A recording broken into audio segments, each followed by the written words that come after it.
What if there was no separation between church and state? 1960, the presidential election. The candidates were Richard Nixon and John F. Kennedy. Kennedy was at a disadvantage, not only because of his youth, but also because of his religion. But let me stress again that these are my views. For contrary to common newspaper usage, I am not the Catholic candidate for president. I am the Democratic Party's candidate for president. The Protestants were afraid that if Kennedy was elected, he would be consulting with the Pope on every decision.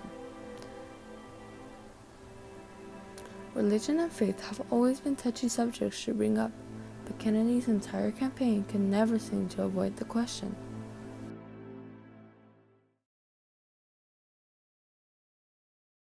Anti-Catholicism in America goes all the way back to 1845, when the potato famine ravaged Ireland and many sailed to the United States for refuge. These Irish Catholic immigrants suffered prejudice not only for their non-American heritage, but also for their religion. The Nativist Party formed in response to Catholics and immigrants coming to this country.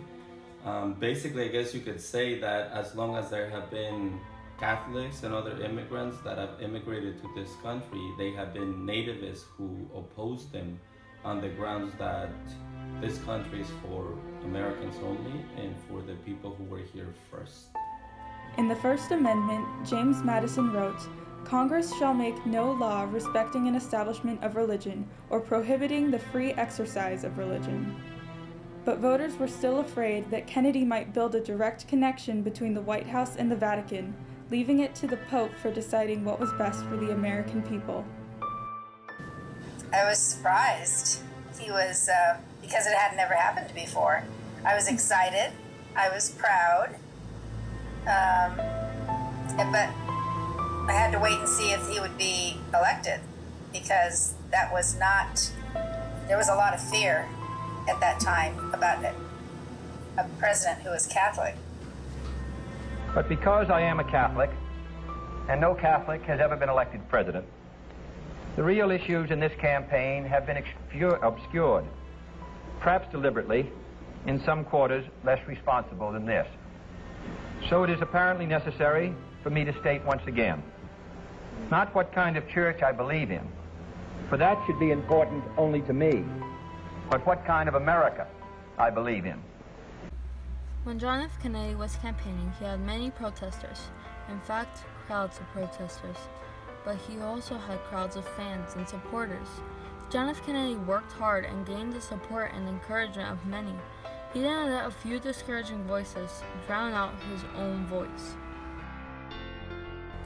Throughout his campaign and presidency, he continued to uphold his duty as a Catholic, and he continued to attend church. And he also upheld his job as a president, and he continued to work hard and keep the nation strong.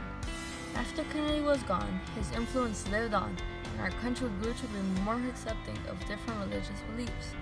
Not only were the people influenced, but our presidents as well.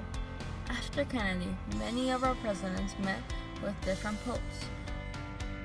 Although not everyone is accepting of differences, our nation is still growing and learning, and the people are carrying on with the legacies of our presidents and great leaders. Because he said a president, being the first Catholic president, he allowed others to think and aspire to be president as well, whether they were from a different ethnic group or being a woman.